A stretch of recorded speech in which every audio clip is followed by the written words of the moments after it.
आज की जो ये हड़ताल है, ये जो स्वास्थ्य के जिला जो कर्मचारी हैं, ये सभी आज राष्ट्रव्यापी हड़ताल का जोर शोर से समर्थन में है। जो सरकार की गलत जो नीति है, उनके विरोध में हमने राष्ट्रव्यापी हड़ताल में भाग लिया है। और काफ़ी लंबे समय से जो हमारी समस्याएं हैं वो सरकार सुन नहीं रही, तो उसके विरोध में और सरकार को ये बताने के लिए कि स्वास्थ्य कर्मचारी किसी से कम नहीं है।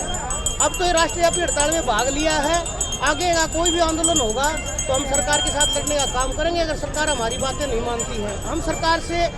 एक ही मांग करते हैं, सरकार हमें रोजगार सुरक्षा गारंटी दे और हमें पक्का करे। क्यों सरकार ने हमारे को दर्जा दिया था, ये कोरोना योद्धा है, तो आज ये जो सड़क पे उतरे हुए हैं ये सब कोरोना योद्धा है। तो सरकार हमारी तरफ देखे, नहीं अगर देखती है तो सरकार आने वाले समय में जो चुनाव है तो सरकार ने इसका खामियाजा भुगतना पड़ेगा। तो सरकार समय पे अगर सुध ले लेती है तो ठीक है, नहीं ये सारे जितने भी बैठे हैं यहाँ सब ये वोट हैं, ये हरियाणा के बाहर का वोट नहीं है, ये हरियाणा का ही है। तो जितना भी कच्चा कर्मचारी है किसी वर्ग का हो, वो सड़क पे उतरने का काम करेगा सरकार के खिलाफ, अगर सरकार हमारी बातें नहीं मानती है तो। मैं सुखदर्शन सरोवा सर्व कर्मचारी संघ का राज्य कोषाध्यक्ष। आज पूरे देश में राष्ट्रीय स्तर पर अखिल भारतीय राज्य सरकारी कर्मचारी फेडरेशन एवं सर्व कर्मचारी संघ हरियाणा के आह्वान पे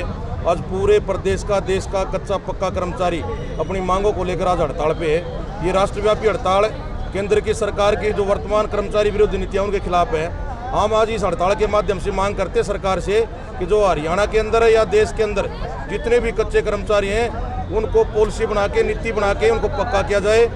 और सरकारी विभागों में जो खाली पड़े पद हैं उनमें नियमित भर्ती की जाए,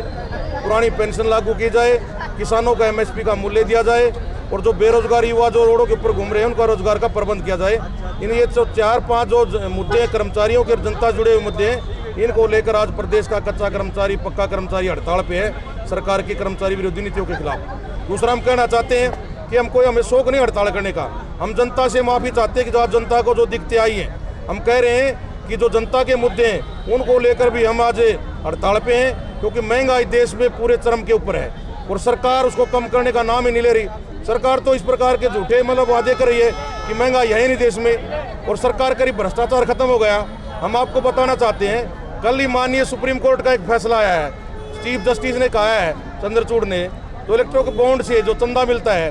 कि उसको उजागर करे सरकार कि किस किस के जरिए ये चंदा आया है और उस चंदे का पूरा लेखा जोखा प्रस्तुत करे। एक तरफ सरकार कह रही थी कि भ्रष्टाचार खत्म हो गया और ये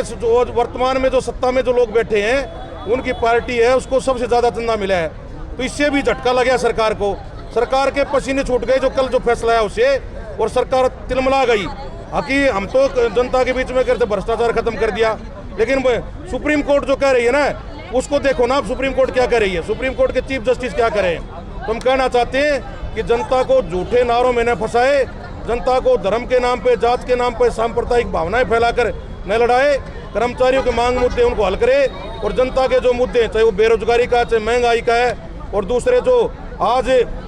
शोषण के नाम से जो जनता का शोषण हो रहा है, इन तमाम मुद्दों को लेकर बात करे और सरकार को कर्मचारियों के मुद्दों के लिए टेबल टॉक पर आना चाहिए और कर्मचारियों के संगठनों को बुलाना चाहिए। सरकार तो जो भी कोई कर्मचारी संगठन जाता है बात करने के लिए तो उनका लाठी डंडों से स्वागत करती है। हम कहना चाहते हैं लोकतंत्र एक देश की बहुत बड़ी